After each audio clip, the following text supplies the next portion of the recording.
Wastewater comes from homes and businesses through pipes to the wastewater treatment plant. When the flow comes in, the first thing that happens is there is a set of screens, and anything larger than 1/2 inch is thrown into a dumpster.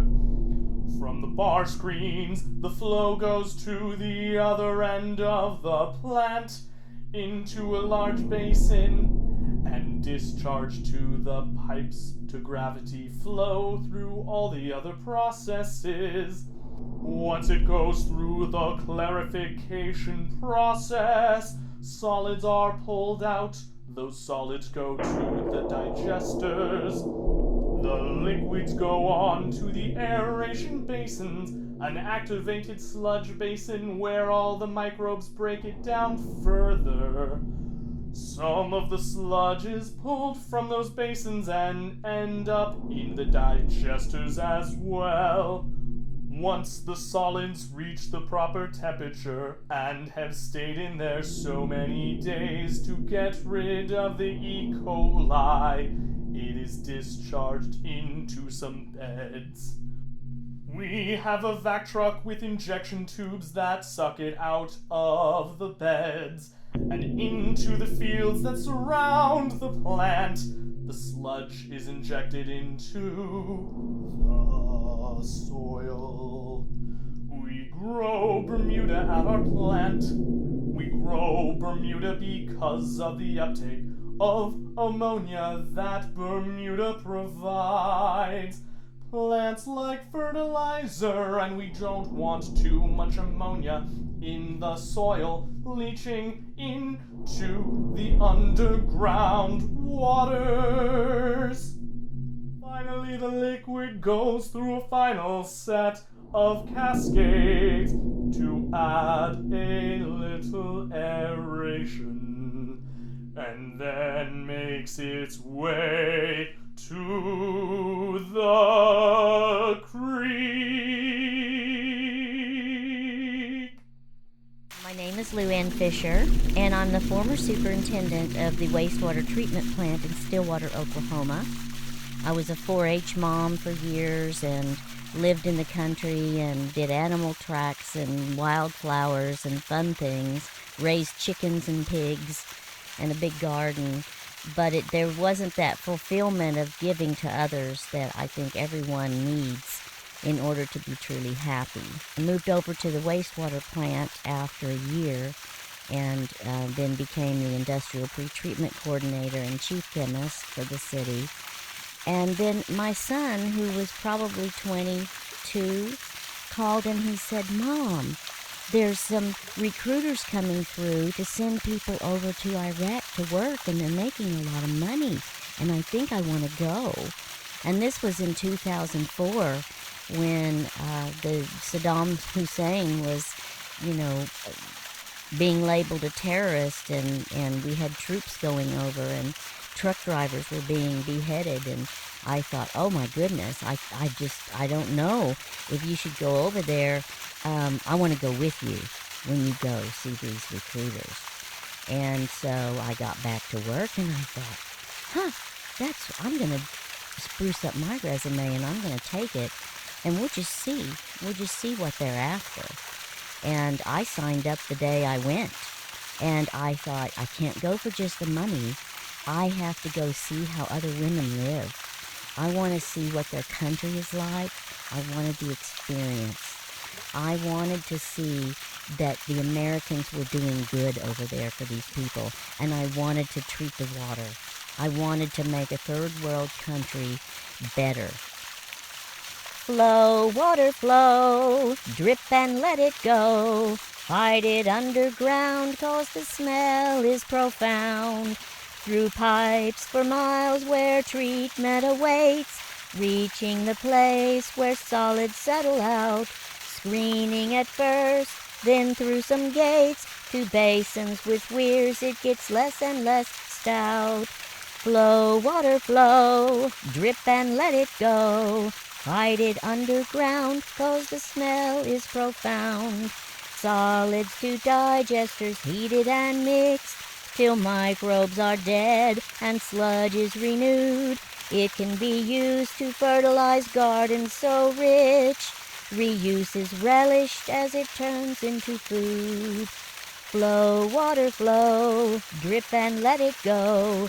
Put it on the ground, regenerated, brought back around. Well, the reason I write poetry is because I know when I pass from this earth that I won't leave anything to my family as far as property or money or nice cars or anything. So I try to write a poem a day to leave that as my legacy. You know, whether they want it or not, that's what they'll get from me. And so far, one of my nieces has told me, she said, if no one else is interested, she said, I would like to have all your recordings, all your songs, all your poetry and all that. So she's like my daughter, because I don't have an actual blood daughter. I got some stepkids, but I don't know if they're interested, but that's what I'll leave them. I think everyone should enjoy their work. It's usually more effort than they want to exert. I try so hard to have a good attitude, but my job stinks and I'm not being rude.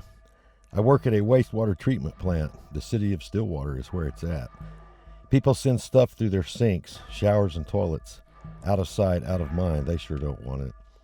The stuff comes to us from large pipes in the ground. It comes 24/7 all year round. We get fats, grease, oils, rags, and prophylactics, tea bags, toys, lots of corn, and other organics. If you've smelled one of these plants, it can't be glorified. Then see what comes in, you might be horrified. But it's really not as bad as it seems. Making its way through the plant, returning to a country stream. In headworks, most solids are separated with the fodder. Now mostly what's left is just dirty water. On to the clarifiers, aeration bases and such. To try and explain it all here is just too much. The basins will eat up more of the waste. Bugs in the basins like how it tastes. Then final clarifiers to get rid of the rest. Hopefully by now, all done our best. It goes through to the ultraviolet bays, then rolls like rapids over a concrete cascade. Like I mentioned before, in this amazing scheme, the water is clear and returns to a stream. I should work in the background. I feel really funny playing the guitar on that. Oh, I don't even know if I can do this. Oh, Dan and I, with throats so dry, without a taste of water. Clear, pure water. Dan, can you see that big green tree where the water's running free? It's waiting there for you and me.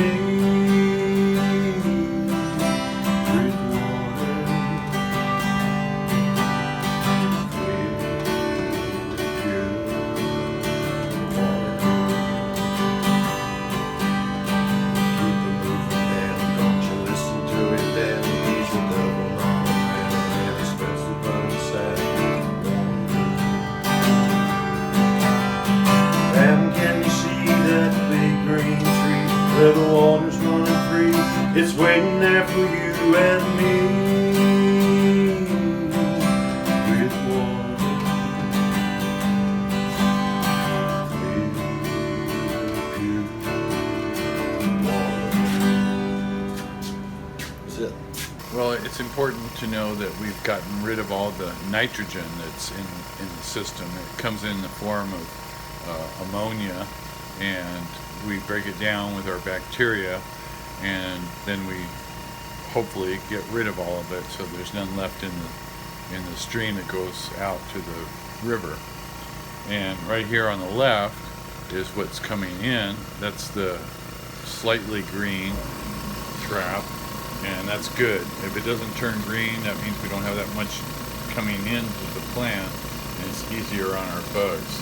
These two are the ones that are going out of the plant, and if they don't turn green, that's really good. They should theoretically be about equal to this one here, which we call blank, and these two here are for our quality control purposes. We spike them. We actually add a known amount of ammonia to them, and then we measure that amount, and we can find out how good of a job we did. Percent recovery and percent efficiency. And so that's what we do with the ammonia. What?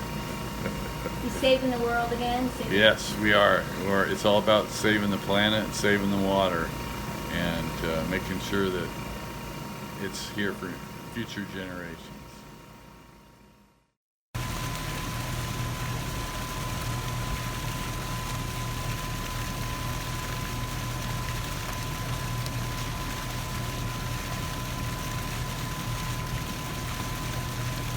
The conditions are just right for the bugs to thrive.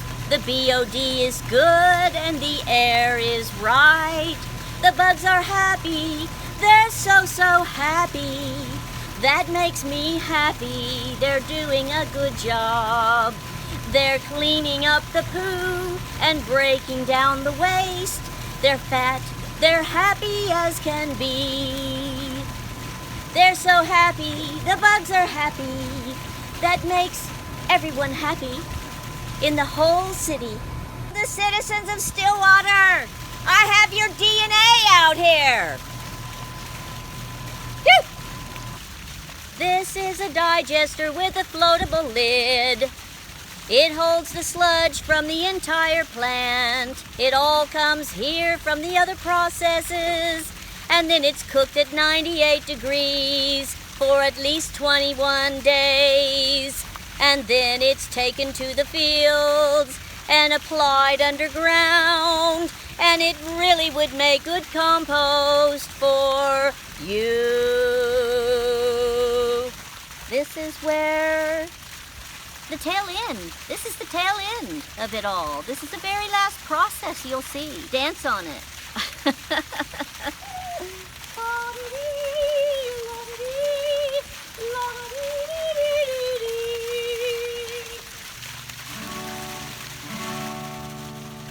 Oh, damn, with throat so dry, without the taste of water, clear water.